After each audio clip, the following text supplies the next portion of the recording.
नमस्कार। आज फिर एक कहानियों की खुशबू लेकर मैं आपके सामने आई हूँ, जिसका नाम है विश्वास का फल और जिसे लिखा है माधव प्रसाद मिश्र ने।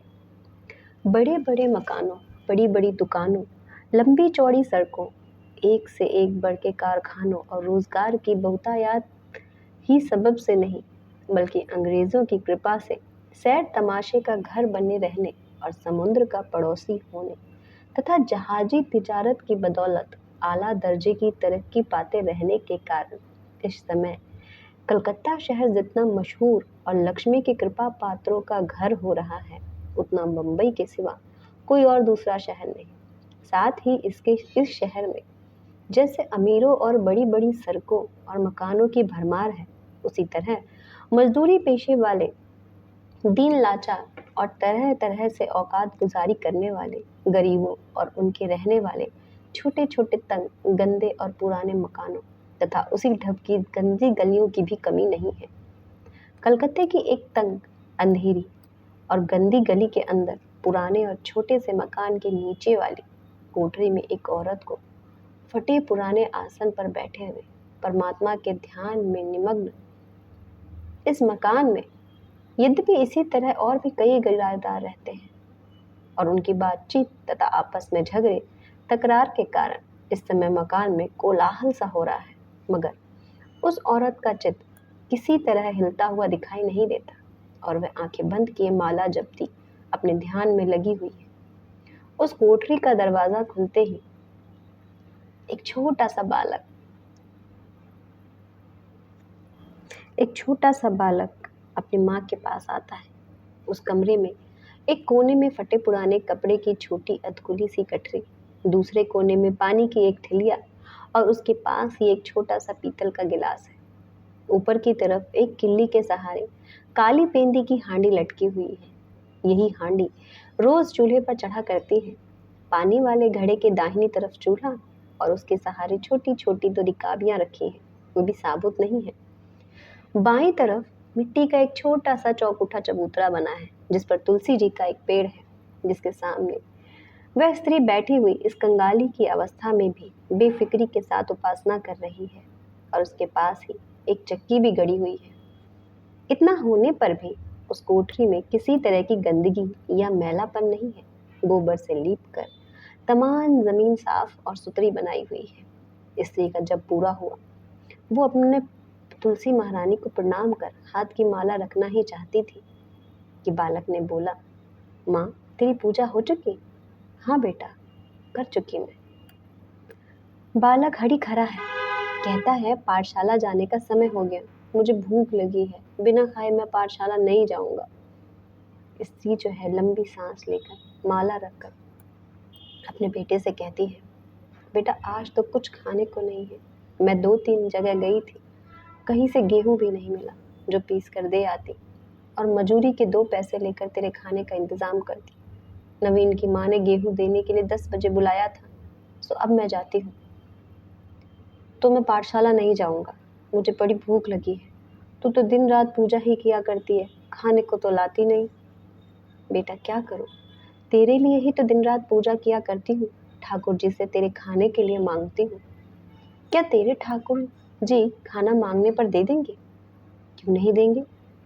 पूरी दुनिया को देते हैं तो मुझे क्यों नहीं देंगे? तो फिर देते क्यों नहीं? मुझे बता, ठाकुर जी कहाँ हैं, मैं भी उनसे मांगू। स्त्री डबडबाई आंखों से कहती है, ठाकुर जी बड़े दूर रहते हैं, इसी से मेरी आवाज अभी तक उन्होंने नहीं सुनी।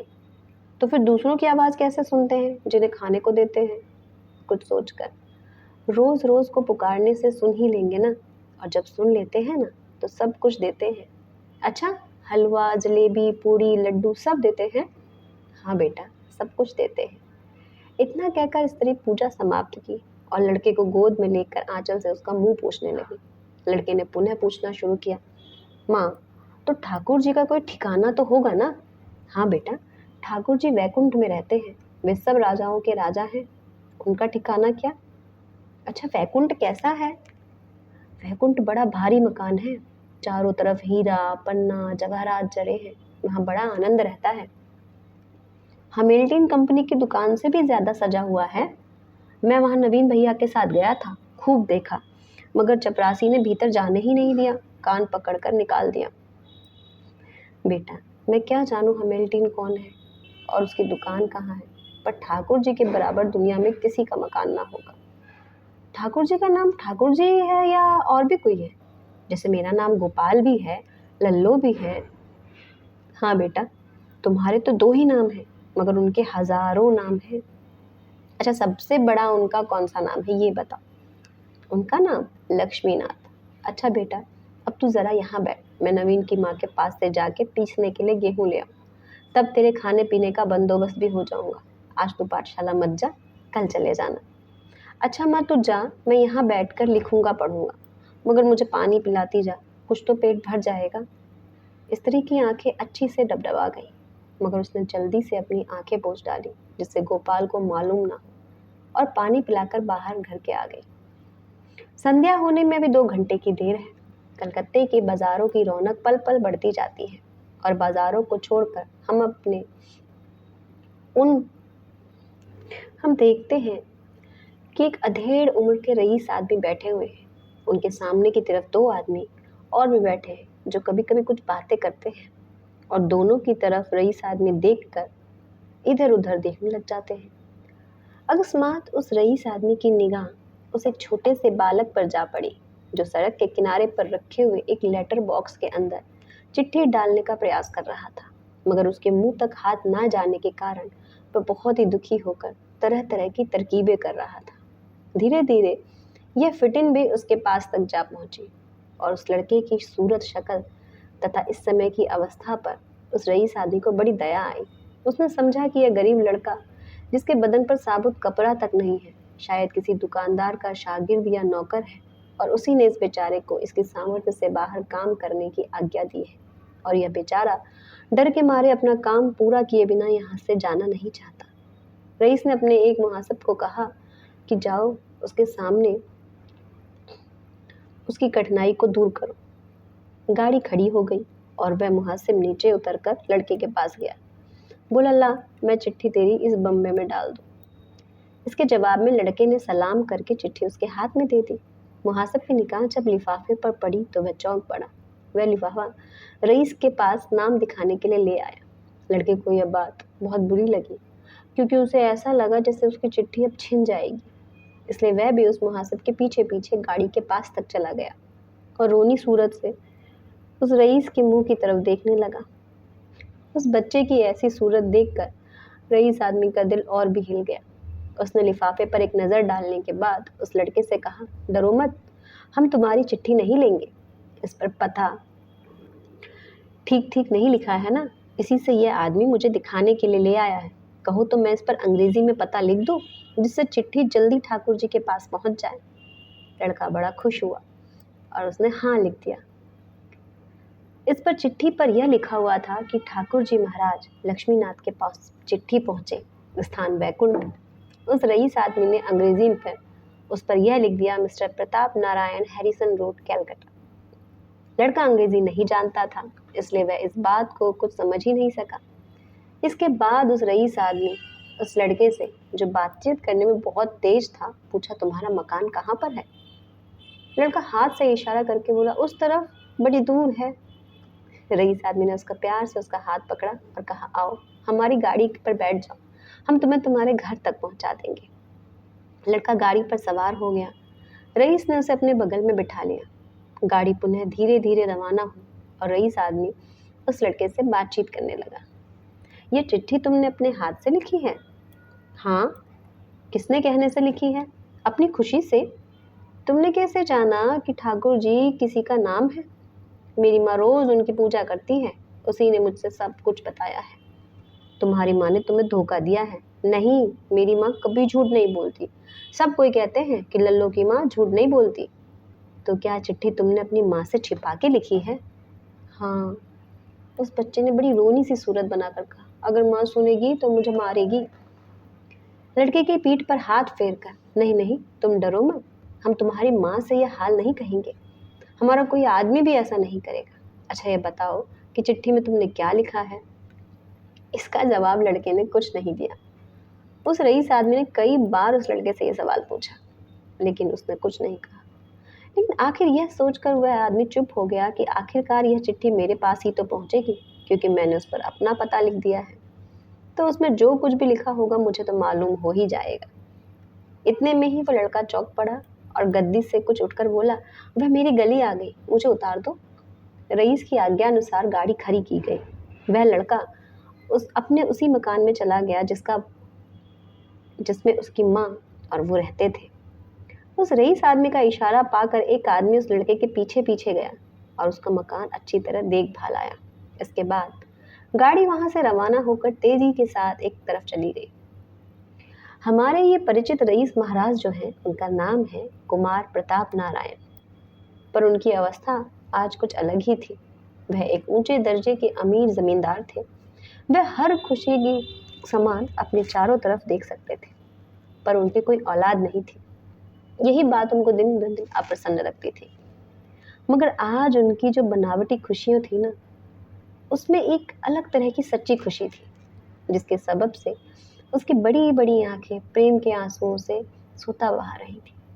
गोपाल लड़के के हाथ की लिखी हुई कल वाली चिट्ठी, जो उन्होंने अपना पता डाक के बम्बे में छुड़ा दिया था, उनके हाथ में थी, और वह अपने कमरे में अकेले बैठे हुए बार बार पढ़कर भी अपने दिल को संतोष नहीं दे पा रहे थे।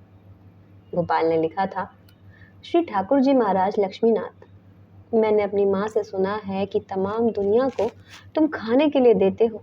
जो कोई जो कुछ मांगता है तुम वही देते हो। तुम्हारे भंडार में सब कुछ भरा रहता है, तो फिर मुझे क्यों नहीं देते? दया निधान, आज मैं दिन भर भूखा हूँ और मेरी माँ ना जाने कितने दिन की भूखी है। मेरे घर का रोज का यही हाल रहता है। कब तक मैं लिखा करूँगा? कृपा करके मेरे लिए 2 सेर लड्डू का बंदोबस्त कर दो, जिससे मैं, मेरी माँ और मेरे साथ खेलने वाले लड़के भी रोज खा लिया करें। मैंने आज तक कभी नहीं खाया, मैं उसका स्वाद भी नहीं जानता। इस बात को पुनः पढ़कर उन्होंने अपने सीने पे हाथ लौटा। हाँ, व्यर्थ ही मैं दिन ब दिन भूल भुलैये में घूमते हुए नष्ट किए जा रहा हूँ। एक दिन भी ऐसा सरल विश्वास भगवान पर नहीं हुआ मुझे। आज मालूम हुआ कि मैं कौन हूँ और मुझे क्या करना चाहिए। हे ईश्वर, तू धन्य है। निसंदेह तुझ पर जो भरोसा और विश्वास रखता है, उसी का बेड़ा पार है। अच्छा, पतित पावन, मैं भी अब तेरे दरवाजे की खाक छानूंगा और देखूंगा कि तेरी लंबी भुजा के सहारे मुझ अधर्मी का क्यों कर उद्धार होता नहीं। इतने ही में ही कमरे का दरवाजा खुला और विपिन बिहारी बाबू, वकील हाई कोर्ट की सूरत दिखाई दी।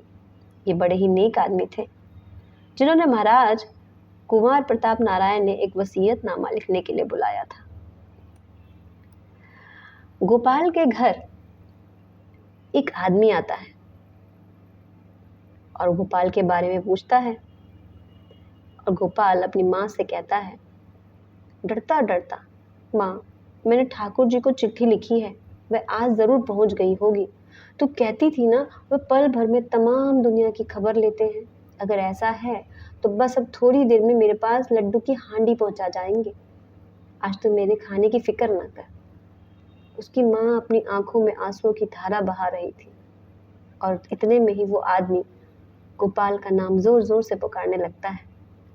गोपाल बाहर आता है और उसकी माँ भी उसके साथ आती है, और गोपाल हांडी को देखकर खुशी से झूम उठता है। गोपाल अपनी माँ से कहता है, देखा माँ देखा, मैंने कहा था ना कि ठाकुर जी का आदमी मेरे लिए लड्डू लेकर आता ही होगा। देख कैसा बढ़िया लड्डू है। उस लड्डू की टोकरी के साथ में एक चिट्ठी भी थी, जो ठाकुर जी ने भेजी थी।